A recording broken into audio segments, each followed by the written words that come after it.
Abra sua Bíblia aí, fazendo favor, em Atos 16.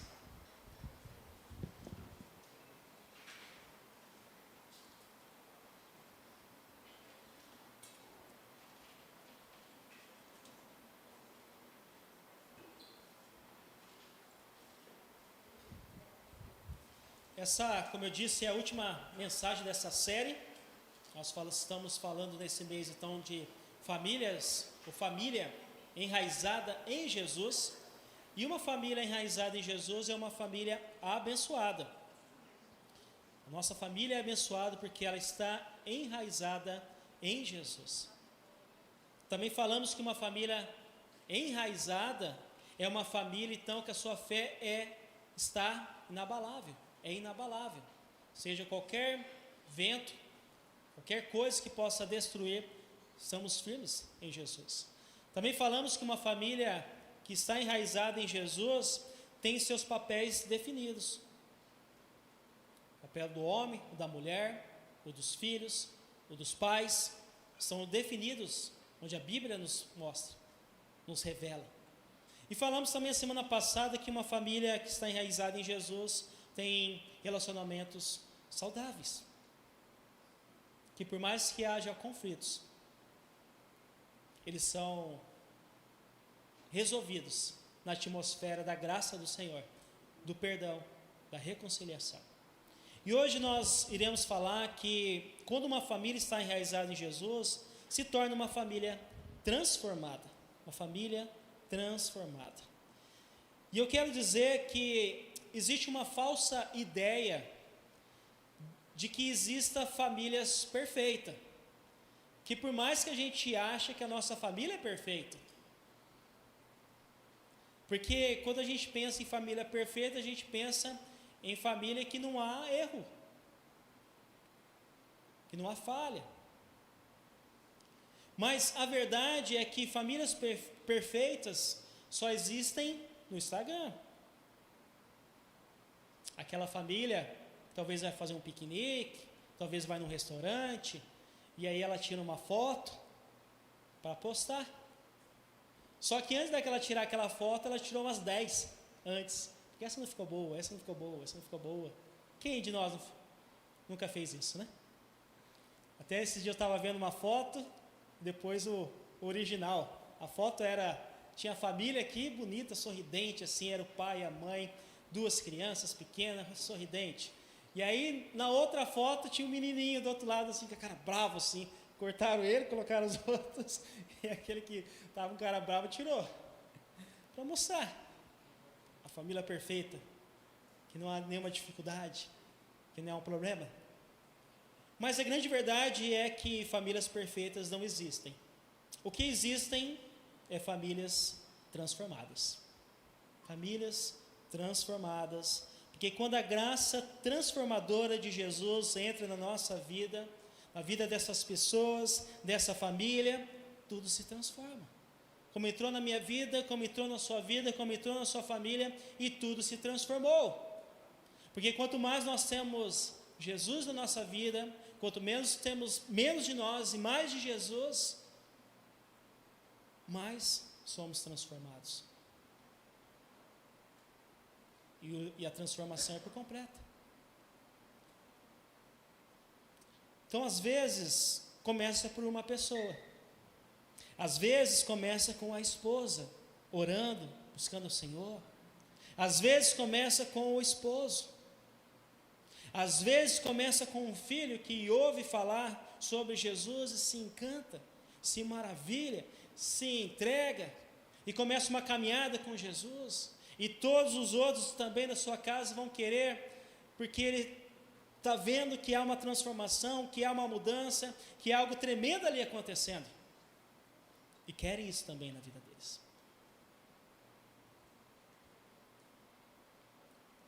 Algo diferente que aconteceu. Onde a graça de Jesus não só encontra somente uma pessoa, mas encontra a casa. E tudo se transforma. E tudo muda, tudo se renova. Semana eu contei lá no grupo nosso de crescimento, e acho que eu contei para outras pessoas também, que a semana estava escutando um testemunho daquele JP, que várias pessoas conhecem, ele contando como ele conheceu Jesus, conhecendo Jesus através de um barbeiro onde ele ia, e aí aquele barbeiro começou a falar, escutá-lo dos seus problemas, das suas dificuldades, depois chamou ele então para a célula, para o grupo pequeno, ele foi para o grupo pequeno, começou a conhecer Jesus. Estou resumindo aqui, tá? A história, depois você pode ver lá na internet o testemunho dele. E aí depois ele começou a conhecer a igreja, começou a buscar mais de Deus, a entender que aquilo que ele estava fazendo não estava coerente com a vontade do Senhor, seja a vida que ele estava levando, né, do funk, das drogas e outras coisas a mais, e de abandonar aquilo para viver uma nova vida com Jesus. E como a gente sabe que ele mudou? Porque ele realmente abandonou tudo e pesou no bolso, e realmente ele falou, não quero isso na minha vida. Ele teve que, por causa do contrato lá, pagar mais de 2 milhões, mas ele não continuou naquela vida. Algo mudou. E por que eu estou contando isso? Porque não só na vida dele mudou, mas na vida da esposa dele também mudou. Porque a graça transformadora entrou na vida dele, e através dele, de algumas ações que o Espírito Santo estava fazendo na vida dele, a esposa dele também quis isso na vida dela, e também ela começou a buscar mais do Senhor, de querer mais de Deus, onde os dois estão servindo ao Senhor, onde toda a família está servindo ao Senhor, onde houve essa graça dessa família transformada. E esse texto de Atos 16, que vamos ler agora, aconteceu isso também, de não só uma pessoa, mas toda a sua família foi transformada. Veja comigo, o 16 diz assim, certo dia, indo nós para um lugar de oração, você sabe aqui que é o Lucas, médico aqui que escreve, e ele está dizendo sobre ele, sobre Paulo e sobre Silas, que ele vai no lugar de oração. Encontramos uma escrava que tinha um espírito pela qual predizia o futuro. Ela ganhava muito dinheiro para os seus senhores, com adivinhações. Essa moça seguia Paulo e a nós, gritando, esses homens são servos do Deus Altíssimo e lhes anunciam o caminho da salvação. E ela continuou fazendo isso por muitos dias. Finalmente, Paulo ficou indignado e voltou-se e disse ao Espírito, em nome de Jesus Cristo, eu lhes ordeno que saia dela. No mesmo instante, o Espírito a deixou. Percebendo que a sua esperança de lucro tinha se acabado, os donos da escrava agarraram Paulo e Silas e os arrastaram para a praça principal, diante das autoridades. E levando-os aos magistrados, disseram, estes homens são judeus e estão perturbando nossa cidade, proclamando o costume que a nós, romanos, não é permitido aceitar nem praticar. O 22 diz, a multidão juntou-se contra Paulo e Silas e os magistrados e ordenaram que se lhes tirasse as roupas e fossem açoitados. Depois de serem severamente açoitados, foram lançados na prisão. O carcereiro recebeu instrução para vigiá-los com cuidado. Tendo recebido tais ordens, ele os lançou no cárcere interior e lhes prendeu os pés no tronco.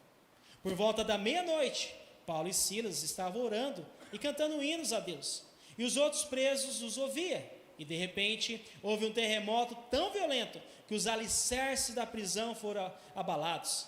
E imediatamente, todas as portas se abriram e as correntes de todos se soltaram.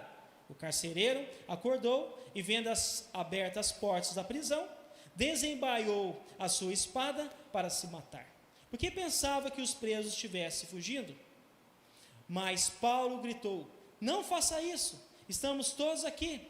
O carcereiro pediu luz e entrou correndo, e trêmulo, prostou-se diante de Paulo e Silas. Então levou-os para fora e perguntou, senhores, que devo fazer para ser salvo? Eles responderam, creia no Senhor Jesus e serão salvos você e os de o quê? Da sua casa. Pregar a palavra de Deus a ele e a todos de sua casa. Naquela mesma hora da noite, o carcereiro lavou as feridas deles. Em seguida, ele e todos os seus foram batizados. Então, os levou para sua casa, serviu-lhes uma refeição, e com todos de sua casa, alegrou-se muito por haver crido em Deus. Amém? contexto dessa história é que o apóstolo Paulo e Silas estão na sua viagem missionária aqui, guiado pelo Espírito Santo. Eles vão então para a cidade de Filipe, na Macedônia. O Espírito Santo fala para eles: vai para lá, e eles vão. E ali eles conhecem então uma mulher temente a Deus chamada Lídia, que era vendedora então de tecido de púrpura. E aquela mulher conhece a Jesus, se encanta por Jesus e deseja então que Jesus seja aquele que é o Senhor e Salvador dela. Aquela mulher não só creu, mas ela é batizada. E aquela mulher então chama o Paulo e Silas para ficar na sua casa, para que ela pudesse conhecer mais e mais de Deus. E eles ficam ali por vários dias, pregando, falando da palavra do Senhor. Onde, certo dia, eles vão no local para orar, e eles encontram então uma mulher escrava. Essa mulher não tem nome no texto, mas essa mulher é uma mulher que adivinhava as coisas. E os seus senhores ganhavam muito dinheiro através dela.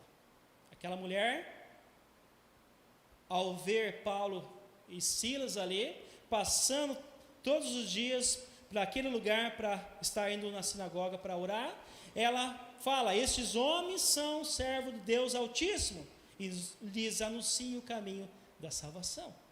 E todos os dias ela estava fazendo isso. Quando Paulo, por sua vez, não aguentou mais de ouvir aquilo, ele volta então para o Espírito e diz: em nome de Jesus Cristo, eu lhes ordeno, saia dela. E o Espírito sai. Aquela mulher então fica liberta daquele espírito. Ela não tem mais o domínio, quer dizer, o espírito não está mais dominando aquela mulher. Só que os seus senhores, o dono daquela escrava, olha e fala assim: peraí, agora não vai dar para a gente ganhar mais dinheiro, porque ela não está adivinhando mais nada. Eles agarram então Paulo e Silas, levam eles para uma praça, ali diante das autoridades romanas, dos magistrados, fala que Paulo e Silas estavam fazendo a bagunça, estão falando um monte de mentiras, que não deveria fazer aquilo, e acontece então que eles acreditam então nessas mentiras, que Paulo e Silas estavam fazendo, e na verdade eles estavam só pregando a palavra de Deus. Eles são açoitados e presos, dando orientação rigorosa, presta atenção, para aquele carcereiro, para que ele pudesse vigiá-lo com maior cuidado.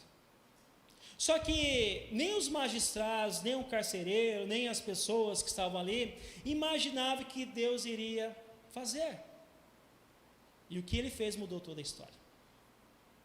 Porque um violento terremoto abalou os alicerces da prisão, as portas foram todas abertas, as correntes que estavam presas nos soldados, melhor dizendo, dos presos, soltaram, como se fosse filme, né?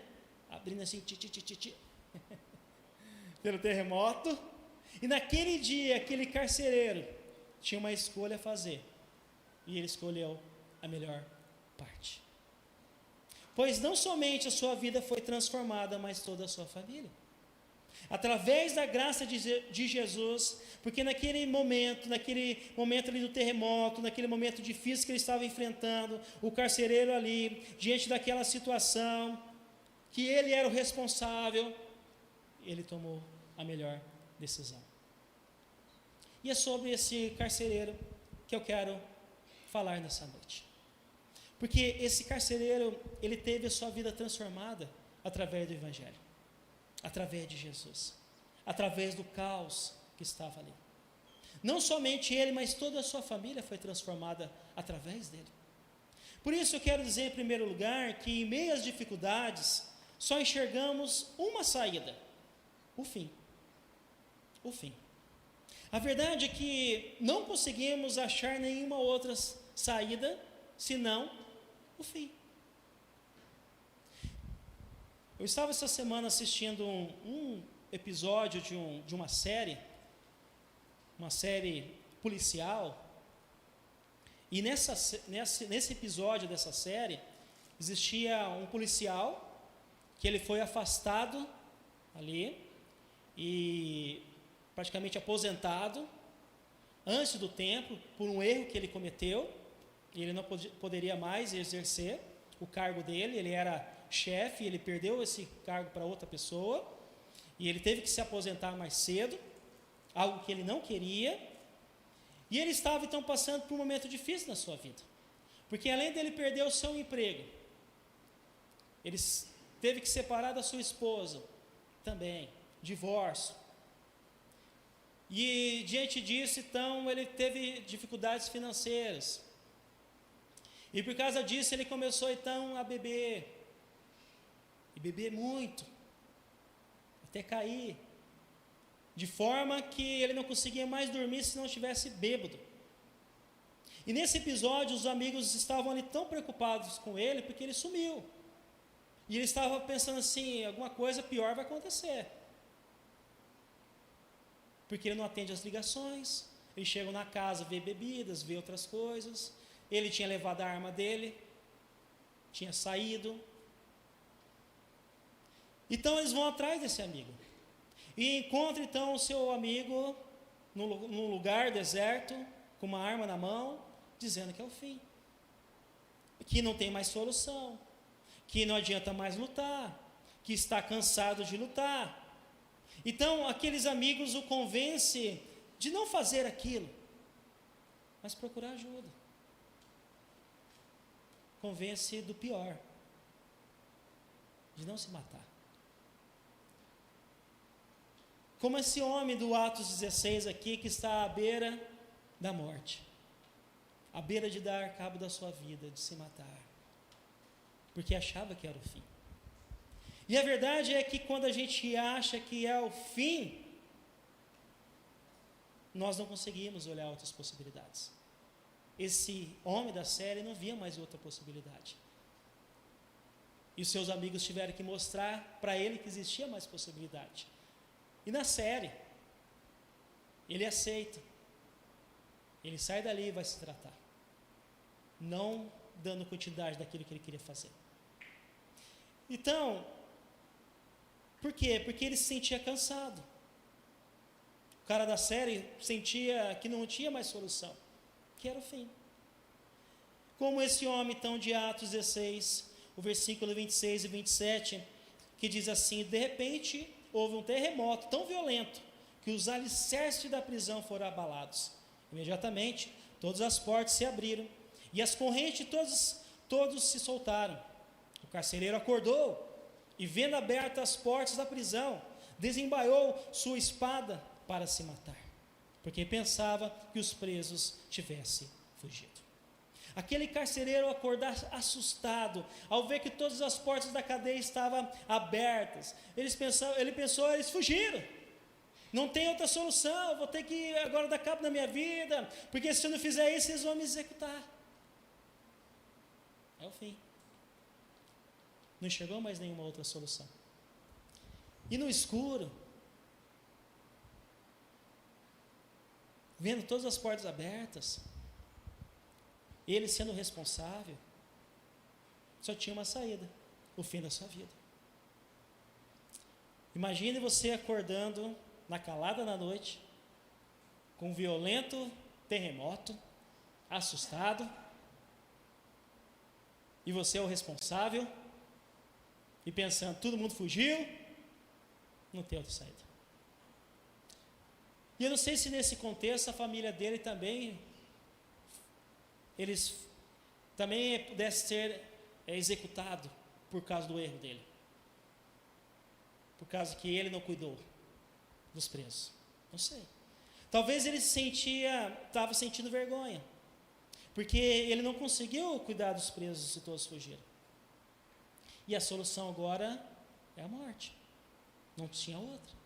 E às vezes a gente acha que a solução é o fim, que não tem mais jeito, que a gente não consegue mais ver nenhuma outra saída, mesmo porque a gente está no escuro e não tem solução.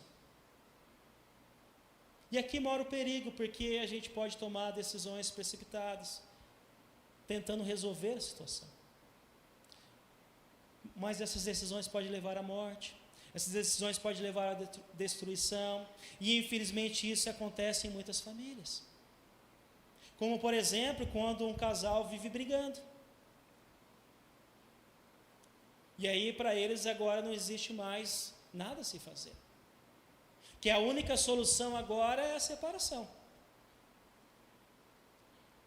Só que todas as partes vão sofrer.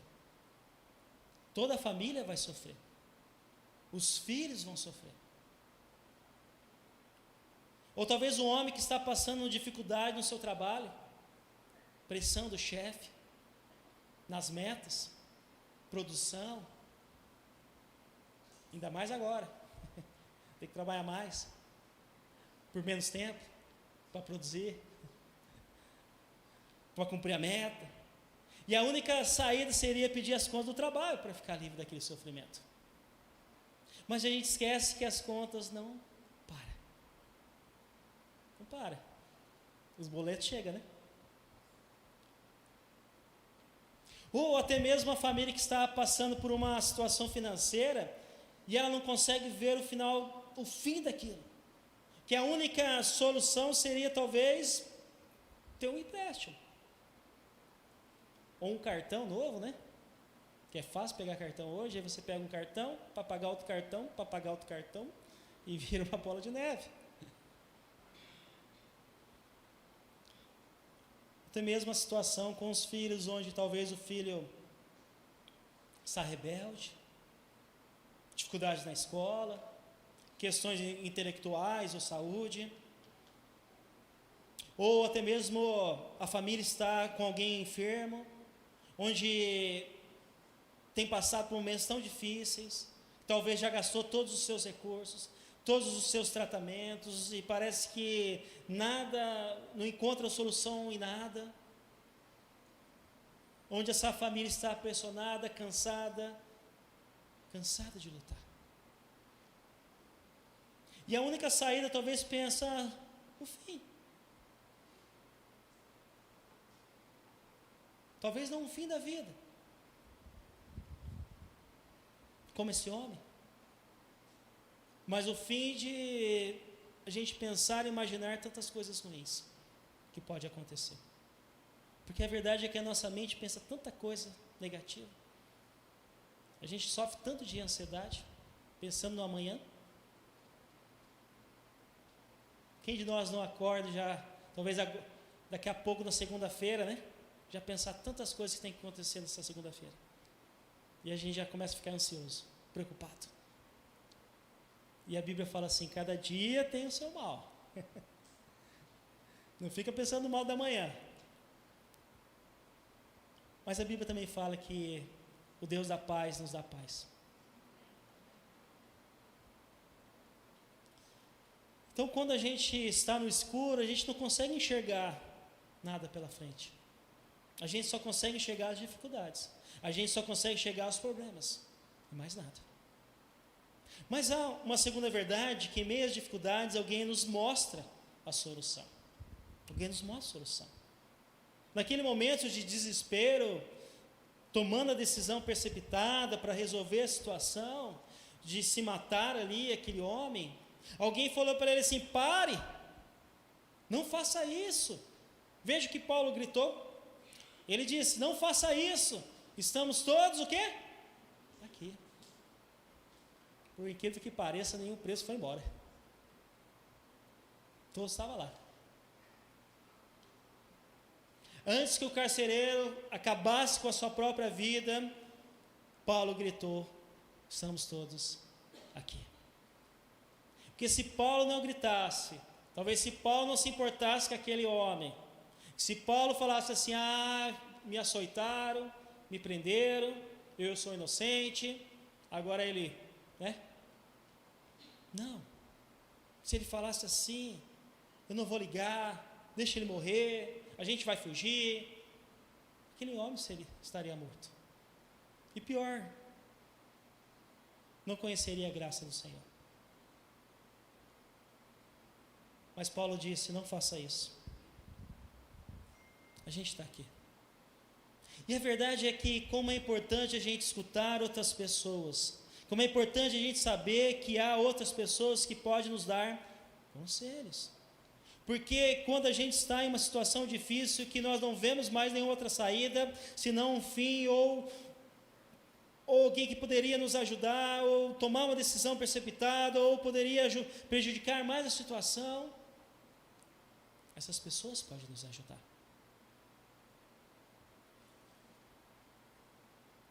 E eu falo, não todas as pessoas, porque algumas não ajudam, só piora. Mas algumas enviadas de Deus, com sabedoria do alto, que Deus deu, essas podem nos ajudar. Essas podem nos ajudar a não piorar a situação, mas encontrar uma melhor situação. Até porque também nós podemos escutar a voz do Espírito. É o momento de nós também orarmos e colocarmos a nossa situação diante do Senhor e pedir para que o Espírito Santo nos mostre uma saída, nos mostre o que a gente precisa estar fazendo para resolver aquela questão. É no momento de perturbação, de algo que perturba o nosso coração, que a gente pode colocar diante da presença do Senhor.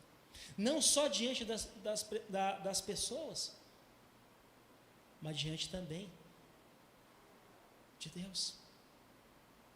Porque aquele que escuta, aquele que tem o melhor para nós, aquele que sabe todas as coisas, que não é que vai mostrar uma direção errada, mas uma direção certa para nós. Então, além das pessoas, principalmente o Espírito Santo, que nos mostra uma solução. Isso quer dizer que você precisa parar e pensar melhor. O melhor para a sua família, o melhor para aquilo que Deus deseja para você,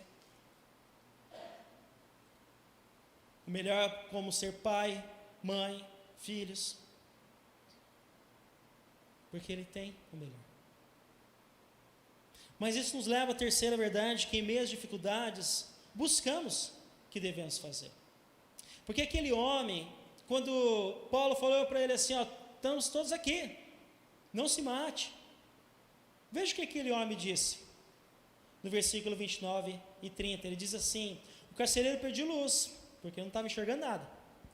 Entrou correndo, trêmulo, prostrou-se diante de Paulo e Silas, então levou-os para fora e perguntou, senhores, que devo fazer para ser salvo?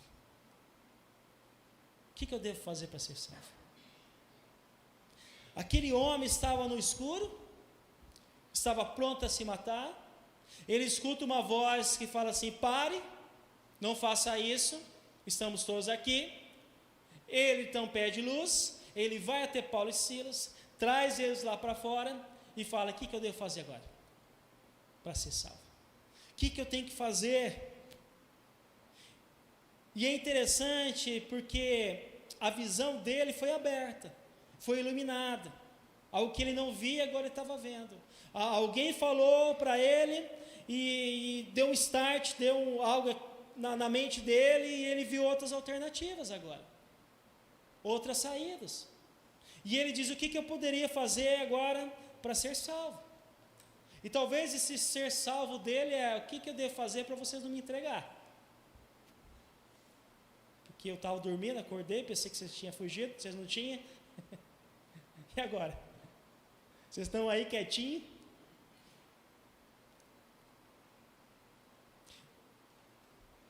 O que eu poderia fazer para vocês não contarem, para não ser executados, para não ter feito um bom trabalho? O que eu poderia fazer que vocês vão, né, me tratar bem? Então veja que quando a gente está em situação difícil, achamos que é o fim. E alguém fala para a gente, calma, ainda não é o fim. E você então é iluminado pela fala, por aquilo que a pessoa fala para você. Você então chega diante da situação e fala, e agora? O que eu preciso fazer? O que eu preciso fazer agora para resolver a situação? Porque se não é o fim, agora eu preciso resolver. O que eu preciso fazer? Porque não dá para ficar do mesmo jeito, esperando as coisas acontecerem. E aqui é interessante porque ou aquele homem deixasse por isso mesmo, ou ele falar: o que eu tenho que fazer para mudar a situação? E isso leva à última verdade, que em meio às dificuldades, só uma coisa a se fazer. Só uma coisa a se fazer. Porque a gente tenta do nosso jeito. Mas há uma só coisa a fazer. Paulo e Silas responderam para ele, depois que ele faz essa pergunta, no versículo 31 e 34. Eles responderam: creia no Senhor Jesus e serão salvos, você e de sua casa. E pregaram a palavra de Deus a ele e a todos os de sua casa. Naquela mesma hora da noite, o carcereiro lavou, as feridas deles, e em seguida ele e todos os seus foram batizados. Então os levou para sua casa, serviu-lhes uma refeição, e com todos os de sua casa alegrou-se muito.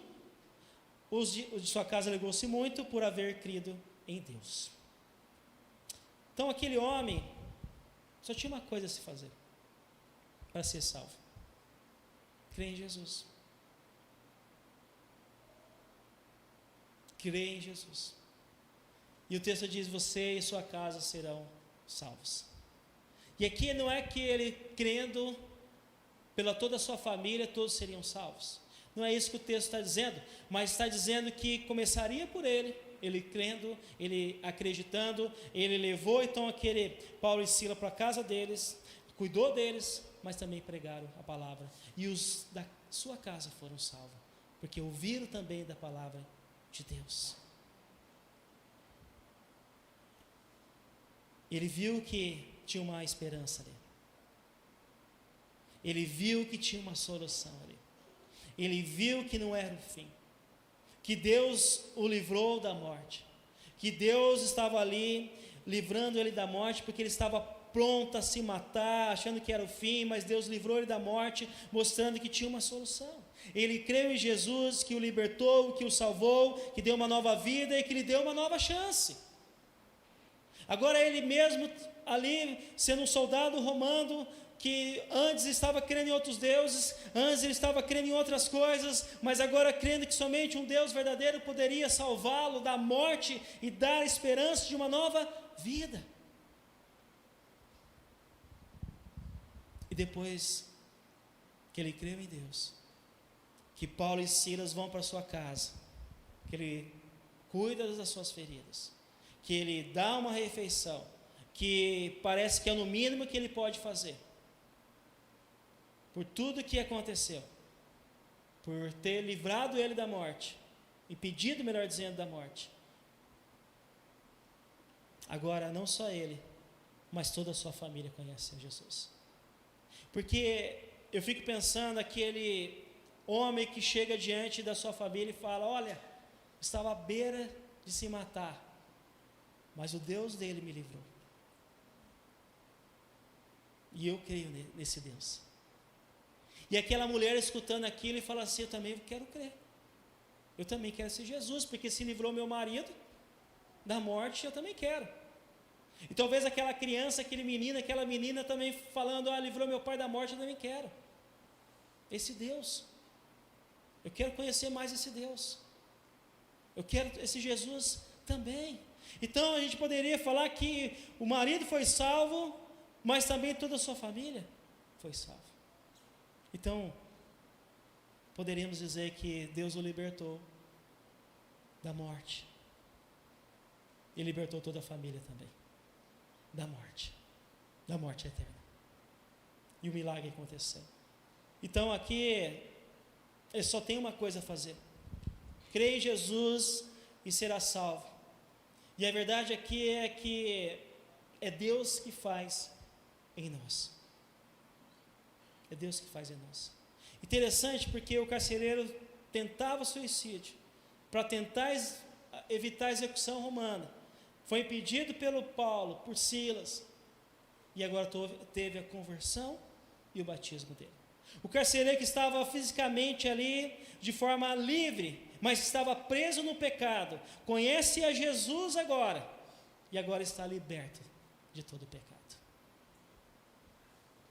Está liberto de todas as suas angústias, todas as suas preocupações, porque ele entregou diante do Senhor. E esse Deus da paz agora entrou no seu coração, na sua vida, trazendo paz. Isso quer dizer que diante da situação que nós passamos, dos momentos que nós enfrentamos, seja na nossa casa, seja no nosso trabalho, seja na nossa vida, há somente uma coisa a se fazer: crer em Jesus. Crer que Jesus está conosco. Crer que em Jesus a gente pode superar todas as coisas. Que em Jesus Ele nos dá força para enfrentar todas as coisas, todas as dificuldades. Até porque Jesus disse que neste mundo nós teríamos aflições. Mas Ele fala assim: tenha bom ânimo, porque eu venci o mundo. Ou seja, não é o fim, mas com Jesus a gente pode enfrentar qualquer barreira. Todas as coisas. E não é só a gente, toda a nossa família. Não quer dizer que vai ser fácil. Não quer dizer que vai sumir. Não quer dizer que acabou. Não quer dizer que...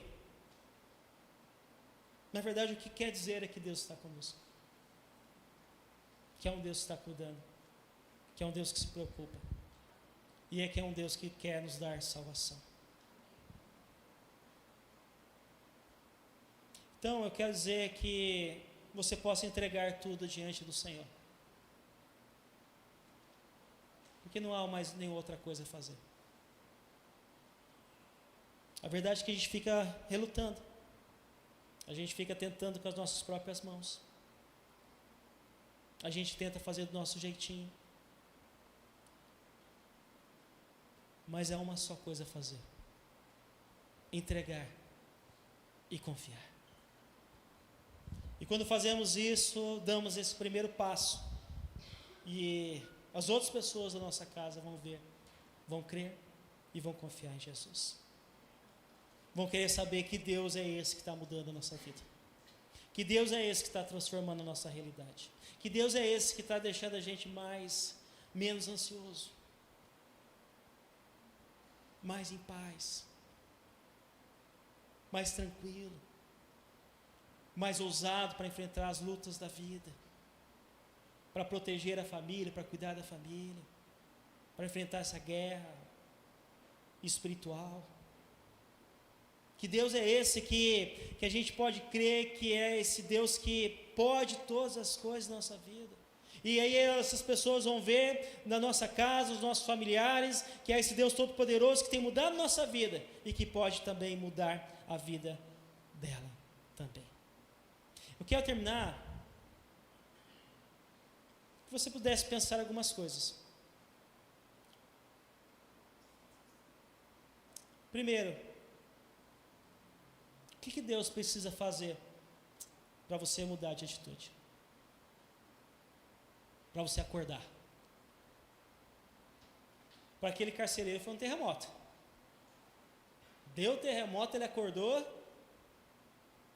porque ele estava preso espiritualmente. Mas ele foi livre. De uma certa forma, Deus chamou a atenção dele. E toda a sua vida e a sua família foi transformada. O que a gente precisa fazer? O que Deus precisa fazer para a gente mudar? Para a gente falar: Jesus é meu Senhor, é o meu Salvador, eu tenho paz nele, é Ele que pode todas as coisas. E que talvez, por mais que talvez você já conheça Jesus, mas talvez ainda Ele não é o Senhor da sua vida. Talvez não é esse Deus que está transformando a sua vida por completo.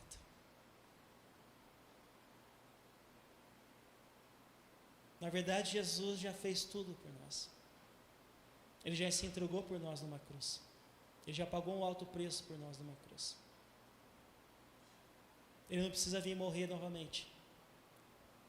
Ele não precisa fazer nenhum outro milagre para que a gente possa crer que Ele é poderoso e que Ele deseja fazer, como a Bíblia vai dizer, infinitamente mais de tudo que nós pensamos e pedimos na nossa vida.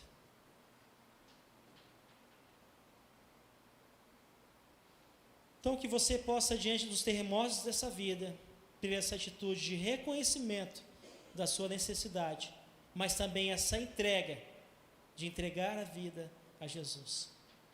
Que você possa, diante dos terremotos da vida, ter essa atitude de achar que não é o fim, mas tem solução. Dizer: a solução está em Jesus, e que Jesus tem o melhor para mim. E que você possa conhecê-lo cada vez mais, para que a sua vida possa ser transformada de acordo com a vontade dEle. E através da sua vida, outros da sua família também possam conhecer a Jesus. E ser transformado também através de você. Começa comigo, começa com você. E outros vão conhecer a Jesus também. Feche seus olhos quando o pessoal do louvor chega aqui à frente. Eu gostaria que você orasse ao Senhor agora.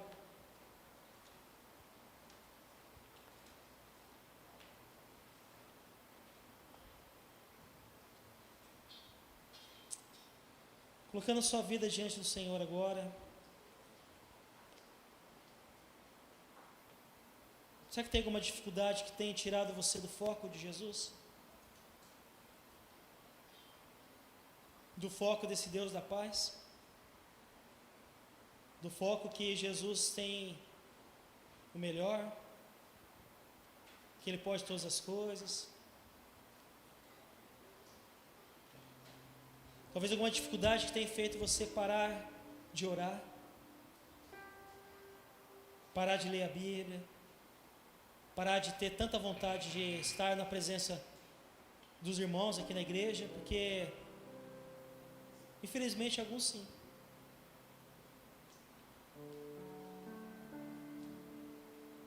E às vezes não tem a ver com a igreja, tem a ver com a gente mesmo. De tirar esse foco de Jesus e colocar nas situações da vida, talvez nas dificuldades da vida.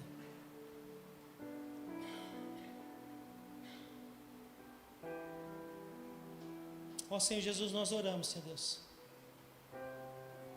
Oramos porque só o Senhor, Deus Pai, tem o melhor para nós. Oramos, Senhor Jesus, porque o Senhor quer e deseja transformar a nossa vida por completa. Mostrar, Deus, que não é o fim. Porque talvez algumas situações dentro da nossa própria casa, Senhor Jesus, a gente acha que não tem mais jeito, que não há mais solução, que sempre vai ser assim. Ou a gente aceita ou a gente não aceita e sai.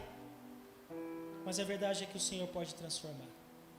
Não só dentro da nossa casa, Deus, como no nosso trabalho, Senhor Jesus, onde nós estudamos, Senhor Jesus, onde nós estamos, Senhor Jesus. O Senhor pode fazer todas as coisas. E que a gente possa fazer essa pergunta, Deus, o que a gente precisa fazer? E que o Senhor possa, Deus, nos mostrar, nos orientar. Dizer, Deus, creia, confie, descanse. Porque eu sou o Deus que traz a salvação, que traz a libertação, que traz a cura, que dá força, que ajuda. O Deus que está conosco. Ó Deus, eu oro, Senhor Jesus, colocando a minha vida, Deus, de cada um aqui, Senhor Jesus, que a gente possa descansar no Senhor, Pai. E se há ainda, Senhor Deus, há algo, Deus, que a gente não entregou diante do Senhor, se há pessoas ainda, Deus, que não reconheceu o Senhor como Senhor e Salvador, Deus, esse Deus que deseja estar na nossa vida todos os dias, que possa fazer isso, Senhor Jesus, com uma simples oração, dizendo: eu quero Jesus na minha vida, para ser o Senhor e para ser o Salvador, e eu quero caminhar com Ele, eu quero viver com Ele, eu quero que o Senhor me perdoe, Deus, de todos os meus pecados, para que nada venha impedir de viver contigo, Deus. Nos ajude, Deus, nos ensine, Deus, a ter essa família transformada pelo sangue de Jesus. É isso que nós oramos, Deus, em nome de Jesus, Pai. Amém, Deus. Se coloque em pé, nós vamos cantar novamente essa canção.